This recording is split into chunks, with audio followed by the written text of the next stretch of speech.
So, chapter 20 now. I'm excited to know what happens. This chapter is called Medals for Beamish and Buttons.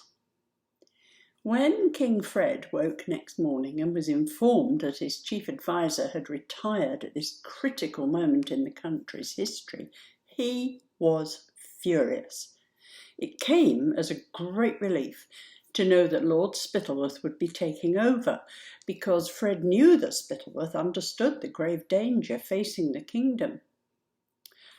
Though feeling safer now, he was back in the palace with its high walls and cannon-mounted turrets, its portcullis and its moat.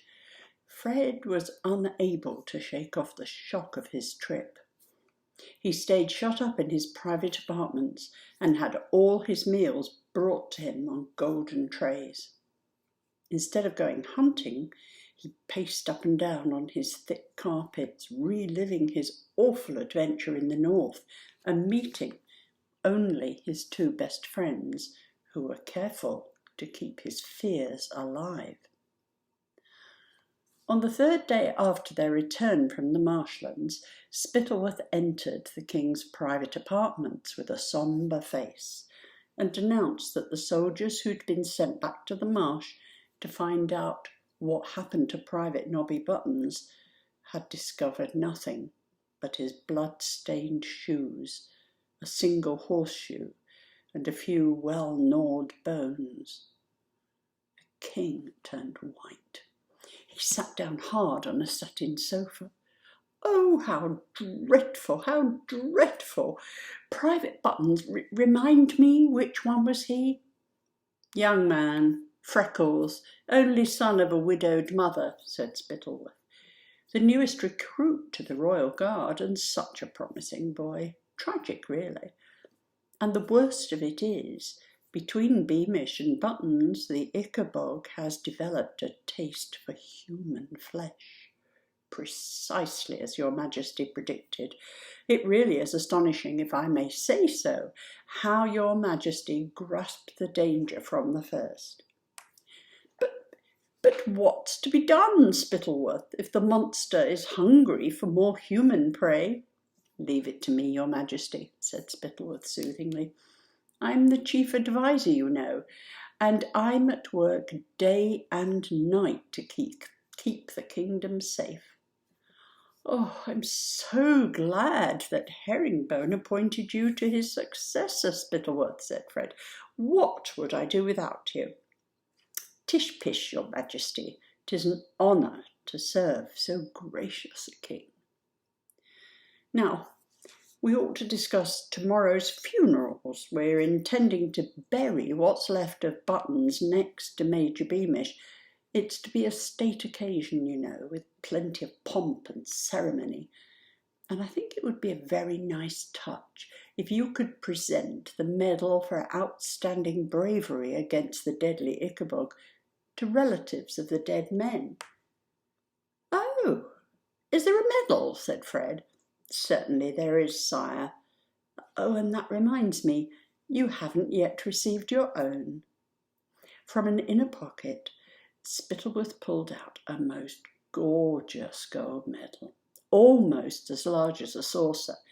Embossed upon the medal was a monster with gleaming ruby eyes, which was being fought by a handsome, muscular man wearing a crown, and the whole thing was suspended from a scarlet velvet ribbon.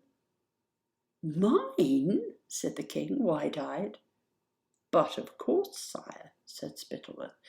"Did your Majesty not plunge your sword into the monster's loathsome neck? We all remember it happening, sire." King Fred fingered the heavy gold medal. Though he said nothing, he was undergoing a silent struggle. Fred's honesty had piped up in a small, clear voice. "It didn't happen like that. You know it didn't.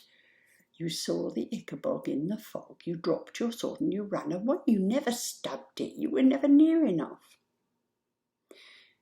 But Fred's cowardice blustered louder than his honesty. "You've already agreed with Spittleworth that that's what happened. What a fool you'd look if you ran away. Fred's vanity spoke loudest of all. After all, I was the one who led the hunt for the Ickabog. I was the one who saw it first. I deserve this medal, and it will stand out beautifully against that black funeral suit. So Fred said, "Yes, Spittlewith, it all happened just as you said. Naturally, one doesn't like to boast." "Your Majesty's modesty is legendary," said Spittlewith, bowing low to hide his smirk. The following day was declared a national day of mourning in honour of the Ickabog's victims. Crowds lined the street to watch Major Beamish and Private Button's coffins pass on wagons drawn by plumed black horses. King Fred rode behind the coffins on a jet black horse, with the medal for outstanding bravery against the deadly Ickabog bouncing on his chest and reflecting the sunlight so brightly that it hurt the eyes of the crowd. Behind the king walked Mrs. Beamish and Bert, also dressed in black, and behind them came a howling old woman in a ginger wig, who'd been introduced to them as Mrs. Buttons, Nobby's mother. "Oh, my Nobby," she wailed as she walked. "Oh, down with the awful Ickabog who killed my poor Nobby." The coffins were lowered into graves, and the national anthem was played by the king's buglers. Button's coffin was particularly heavy because it had been filled with bricks. The odd-looking Mrs. Buttons wailed and cursed the Ickabog again, while 10 sweating men lowered her son's coffin to the ground. Mrs. Beamish and Bert stood quietly weeping. And then King Fred called the grieving relatives forward to receive their men's medals. Spittlewith hadn't been prepared to spend as much money on Beamish and the imaginary Buttons as he'd spent on the king, so their medals were made of silver rather than gold.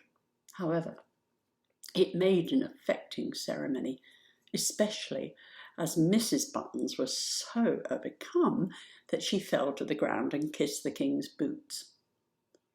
Mrs. Beamish and Bert walked home from the funeral, and the crowds parted respectfully to let them pass. Only once did Mrs. Beamish pause, and that was when her old friend Mr. Dovetail stepped out of the crowd to tell her how sorry he was. The two embraced. Daisy wanted to say something to Bert, but the whole crowd was staring and she couldn't even catch his eye because he was scowling at his feet. Before she knew it, her father had released Mrs. Beamish, and Daisy watched her best friend and his mother walk out of sight. Once they were back in their cottage, Mrs. Beamish threw herself face down on her bed where she sobbed and sobbed. Bert tried to comfort her, but nothing worked. So he took his father's medal into his own bedroom and placed it on the mantelpiece. Only when he stood back to look at it did he realise that he'd placed his father's medal right beside the wooden Ickabog that Mr. Dovetail had carved for him so long ago. Until this moment, Bert hadn't connected the toy Ickabog with the way his father had died. And now he lifted the wooden model from its shelf and placed it on the floor and picked up a poker and smashed the toy Ickabog to splinters. And then he picked up the remnants of the shattered toy and threw them into the fire.